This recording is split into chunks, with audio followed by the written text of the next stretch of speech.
Terima kasih pemirsa, Anda masih bersama kami di Buletin Sumatera Utara. Pengadilan Negeri Lubuk Pakam kembali menggelar sidang kasus dugaan kepemilikan senjata api ilegal dengan agenda mendengarkan keterangan saksi. Keenam saksi ini adalah warga yang ikut ditangkap petugas Brimob saat dilakukan penggerebekan di lokasi perjudian, namun dilepaskan kembali karena tidak terbukti bersalah.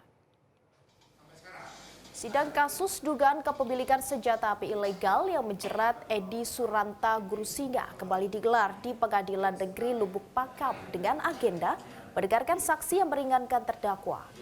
6 orang saksi yang dihadirkan untuk meringankan terdakwa terdiri dari 5 laki-laki dan 1 perempuan. Seluruh saksi ini ikut diamankan bersama terdakwa di lokasi yang digerebek oleh anggota Brimob di Desa Durinjanga, Kecamatan Pancur Batu pada 13 Maret 2024 lalu. Keenam saksi satu persatu diminta keterangan oleh majelis hakim, jaksa penuntut hukum, dan penasihat hukum secara bergantian. Saksi menceritakan apa yang mereka ketahui dan alami saat dilakukan penggerebekan hingga ditemukan sepucuk senjata api yang disangkakan milik Edi Suranta Gurusinga. Saksi mengatakan bahwa terdakwa tidak ada melemparkan senjata api seperti apa yang dituduh oleh petugas Brimob Polda Sumut. Hal ini dipertegas oleh 2 orang rekan terdakwa yang pada saat itu tengah bersama terdakwa di dalam satu mobil. Sementara saksi lainnya bernama Rahmat Tarigan mengatakan pada saat penggerebekan itu ada seorang oknum TNI yang diduga memiliki senjata api tersebut namun tidak ikut diamankan oleh petugas.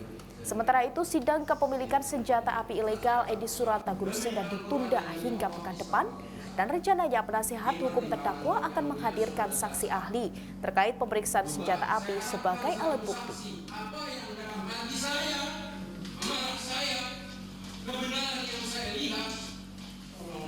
Jelajahi cara baru mendapatkan informasi. Download Metro TV Extend sekarang.